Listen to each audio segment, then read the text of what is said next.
আজ 5ই জুন বিশ্ব পরিবেশ দিবস হিসেবে সারা পৃথিবীতে পরিবেশ কর্মীরা, বিজ্ঞান আন্দোলন কর্মীরা, বিদ্যালয়ের ছাত্রছাত্রীরা, সমস্ত অঞ্চলের সরকার আজকে বিশ্ব পরিবেশ দিবস কার্যকরভাবে সচেতনতা দিবস হিসেবে পালন করতে চলছে।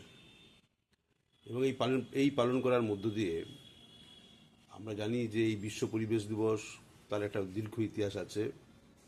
এবং ইতিহাসের প্রথম কথাটাই হচ্ছে 1972 সালে স্টকহোম শহরে বিভিন্ন দেশের প্রতিনিধিত্বে এই দিনটি বিশ্ব পরিবেশ দিবস হিসেবে জাতীয় স্তরে, আন্তর্জাতিক স্তরে সমস্ত দেশে একসঙ্গে পালন করার সিদ্ধান্ত গৃহীত হয়।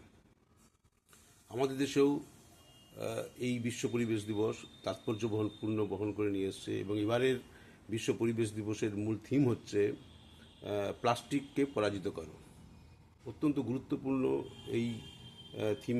3বার পরপর এই প্লাস্টিকের উপর নিষেধাজ্ঞা এবং প্লাস্টিকের সচেতনতা, প্লাস্টিকের বিপদ সম্পর্কে মানুষের কাছে পৌঁছে দেওয়ার জন্য এই বিশ্ব পরিবেশ দিবসকে উৎসর্গ করা হয়েছে। আমরাও মনে করছি যে প্লাস্টিক দূষণ সত্যি এক বিপর্যয়ের মধ্যে আমাদের ফেলে দিয়েছে বিশ্ববাসীকে। আমরা তো জানি যে পৃথিবীতে অনেক যুগ এসেছে, লৌহ যুগ এসেছে, তাম্র যুগ এসছে, ব্রোঞ্জ যুগ এসছে, প্রস্তর যুগ থেকে শুরু হয়েছে। অর্থাৎ যে সমস্ত ধাতব ব্যবহার আমরা বৃদ্ধি পেয়েছে, আমরা দেখতে পেলাম অস্ত্রশস্ত্র হিসেবে মানুষের প্রতিরক্ষার জন্য, জীবন বাঁচানোর জন্য, সেই সমস্ত ধাতু আমরা যুগ হিসেবে কল্পনা করেছি। বর্তমান যুগ হচ্ছে প্লাস্টিকের যুগ। অর্থাৎ প্লাস্টিক আমাদের জীবনকে আকীর্ণ করে রেখেছে। এমন কোনো প্রান্ত নেই যেখানে প্লাস্টিকের ব্যবহার নেই। একেবারে শিক্ষা ব্যবস্থায় দেখুন, সমস্ত পেন থেকে শুরু করে এমনকি ক্লিপ পর্যন্ত প্লাস্টিকের তৈরি করা হচ্ছে। প্লাস্টিকের সমস্ত শিক্ষার উপকরণ, যদি কোনো ইন্ডাস্ট্রিতে যান, সমস্ত উপকরণ দেখবেন যে আমাদের বাড়ির যে সমস্ত ব্যবহার্য, গৃহস্থালির ব্যবহার্য, চায়ের কাপ থেকে শুরু করে, গ্লাস থেকে শুরু করে, ব্যবহার্য জলের পাত্র, এমনকি দোকানে যদি আমরা দেখি সারি সারি যে সমস্ত প্যাকেট যাবতীয় দ্রব্য, সমস্ত রয়েছে প্লাস্টিক। হুঁশিয়ারি দ্রব্য প্লাস্টিক। সুতরাং প্লাস্টিক ছাড়া ইলেকট্রনিক গুডস, তাদেরও যেটা হচ্ছে যে তার যে কভার দেওয়া হচ্ছে সেগুলো হচ্ছে প্লাস্টিক।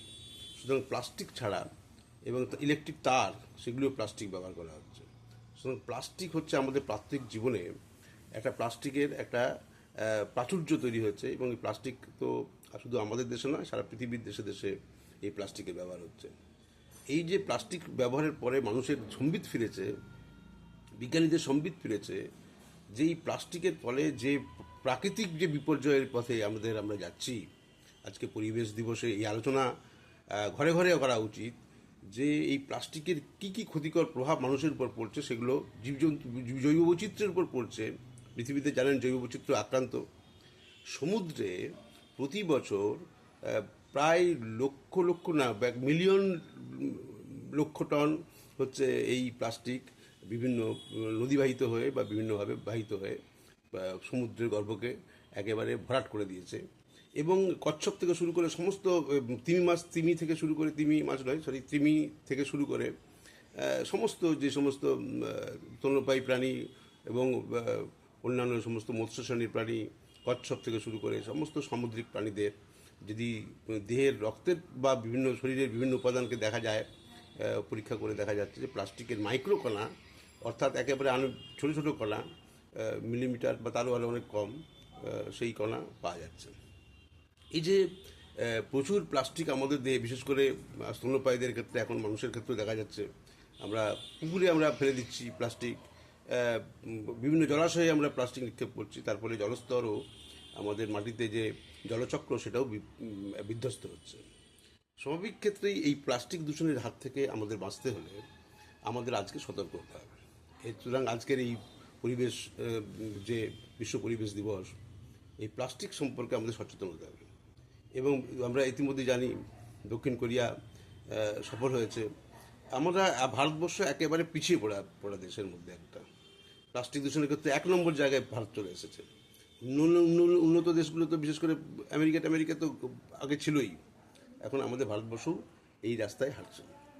সাহেবকে এই প্লাস্টিক দূষণের হাত থেকে রক্ষা পাওয়ার জন্য রিসাইক্লিং মেথড আমাদের কার্যকর করতেই হবে।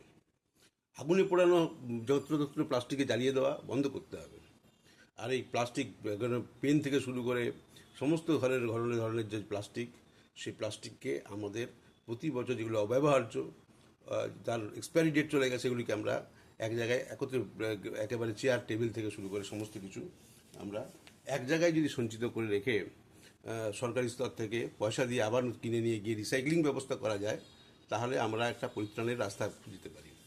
এবং সরকারকেও এই যে পেট্রোলজাত ক্রুড অয়েল থেকে বা যে প্লাস্টিক তৈরি হয় পলিমার, সেই পলিমার সম্পর্কে নিয়ন্ত্রণ করতে হবে, কারখানাগুলিকে নিয়ন্ত্রণ করতে হবে, সমস্ত ধরনের ইকুইপমেন্টস দ্রব্য তৈরি করার নিষেধাজ্ঞা জারি করতে হবে, আইন করতে হবে।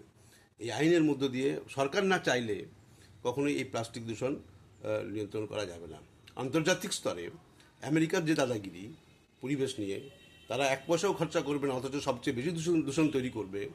এই যে সাম্রাজ্যবাদী ঝোঁক, এই ঝোঁক থেকে সমস্ত দেশকে বেরিয়ে আসতে হবে এবং একত্রিত হয়ে এই বসুন্ধরাকে আমরা রক্ষা করব। পরিবেশ দিবসে জল, বায়ু, মাটি এই সমস্তকে রক্ষা করব, এই যে প্রতিজ্ঞা, এই প্রতিজ্ঞা সমস্ত দেশকে গ্রহণ করতে হবে।